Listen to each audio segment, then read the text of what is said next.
Fala galerinha, prazer, Matheus aqui. Prazer, eu me chamo Pedro e este vídeo é uma proposta que nós de Lixo estamos trazendo para a comunidade. Bom, temos o intuito de passar algumas informações eletrônicas. Este é o primeiro vídeo, portanto, iremos demonstrar somente alguns conceitos mais básicos. Logo mais, iremos trazer mais vídeos sobre componentes, instrumentos de bancada e possíveis minicursos. Bom, se tratando de um vídeo sobre conceitos básicos, nada mais justo do que começarmos falando sobre a tensão, a corrente e a resistência. Bom, Matheus vai dar início ao assunto falando sobre a tensão. Bom, a tensão elétrica ela é facilmente entendida pelo seu diferencial de potencial elétrico entre dois pontos ou entre dois corpos distintos. E para entender melhor o que seria o diferencial de potencial, eu trouxe um exemplo aqui de uma montanha que existe uma diferença na altura entre o seu ponto mais alto, o topo, e o seu ponto mais baixo, a base. Essa diferença na altura é exatamente o diferencial de potencial.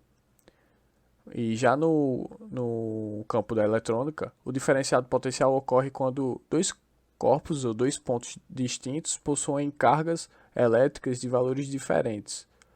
Então, essa diferença nos valores das cargas vão gerar um diferencial de potencial elétrico, portanto, vão gerar uma tensão.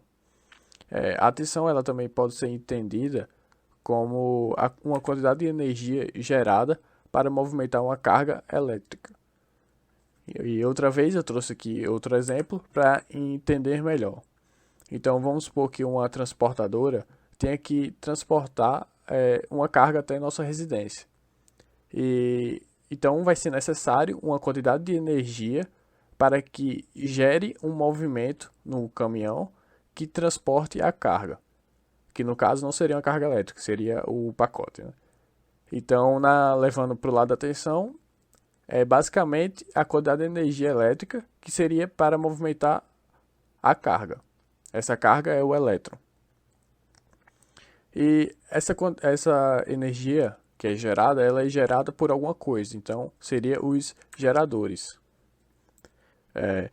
Existem alguns tipos de geradores. Alguns deles são como o gerador solar e o gerador eólico. Esses utilizam de luz solar e de vento para a conversão em energia elétrica. Já as baterias e pilhas são instrumentos capazes de transformar a energia química em energia elétrica e, e também conseguem manter a diferença de potencial entre seus terminais, o terminal do polo positivo e o polo negativo. E esse diferencial de potencial fará com que ocorra um fluxo ordenado de elétrons. E esse sentido do fluxo que utilizamos quando realizamos cálculos e estudamos é o sentido convencional. Esse sentido ele parte do polo positivo ao polo negativo. E o sentido que é na realidade em nossas vidas é do polo negativo ao polo positivo. Esse sentido real se dá dessa forma por causa que os elétrons é onde está o polo negativo, que possui mais elétrons, eles vão de encontro ao polo positivo, pois eles sentem uma atração. Então o sentido é nessa forma. Ou seja, eles vão do ponto mais carregado ao ponto menos carregado. Quando falo mais carregado, é mais carregado de cargas elétricas, de cargas de elétrons. Ou seja, aqui possuem mais elétrons do que aqui. Então aqui está mais carregado do que este. Só que o sentido convencional faz com que a corrente flua nesse sentido. E aqui tem um sentido, tem um exercício para fixar um pouco melhor. Quando tem 5, vamos supor que tenha 5 cargas aqui e 2 cargas aqui. O sentido da corrente irá fluir do mais carregado ao menos carregado. Então seria do 5 até o 2. Porém, caso adicionarmos um valor negativo, o sentido da corrente irá se inverter, porque aqui está mais carregado do que o menos 5. Então, o sentido da corrente seria dessa forma. Para explicar melhor o que seria esse fluxo ordenado de elétrons, Zeca vai explicar para a gente porque é a corrente, né?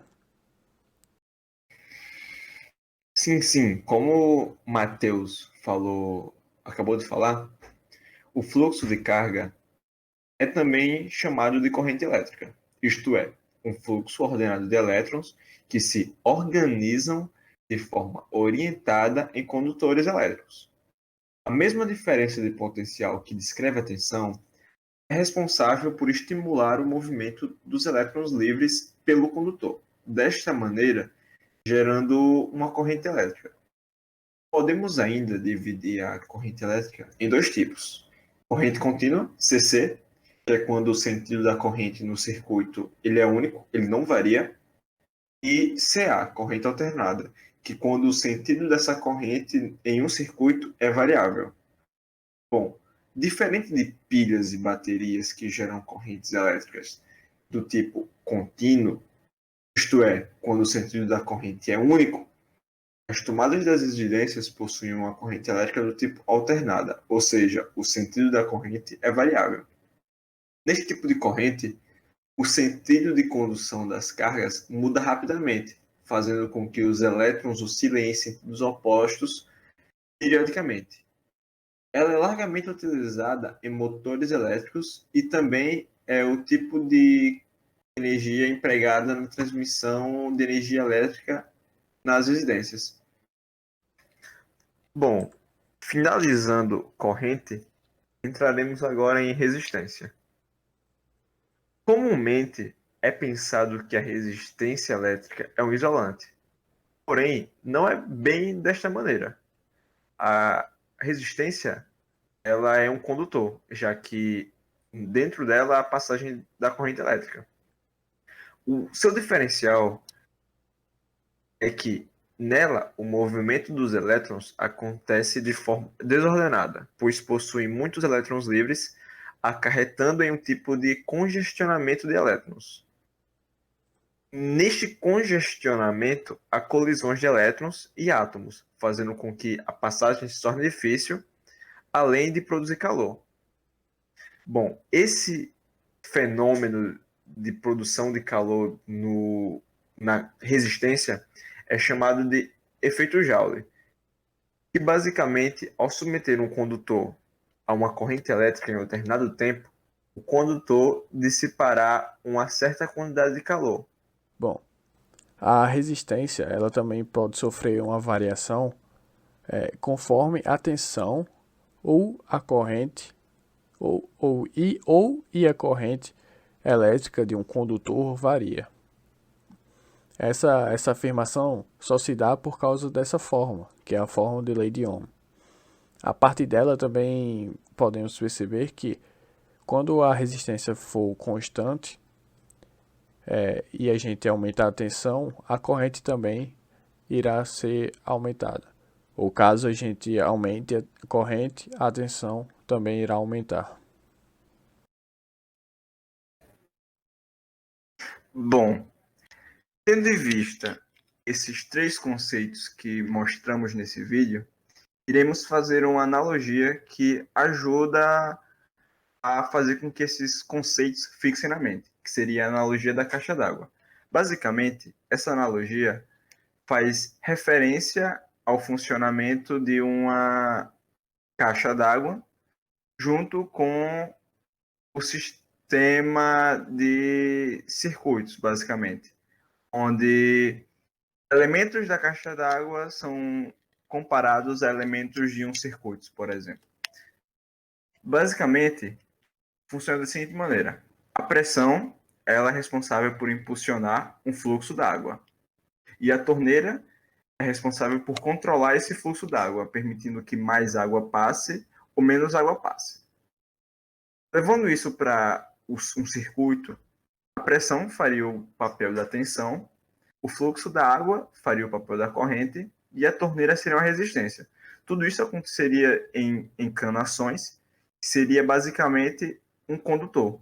A pressão, a tensão empurraria um fluxo d'água, a corrente e a torneira controlaria o fluxo da água e a resistência controlaria o fluxo de elétrons. Bom, basicamente é isto. Assim, finalizando esta aula sobre conceitos básicos. Obrigado pela atenção. lavem as mãos, fiquem em casa e mantenham o distanciamento. Valeu, falou. É isso aí, boa noite. Valeu, galera.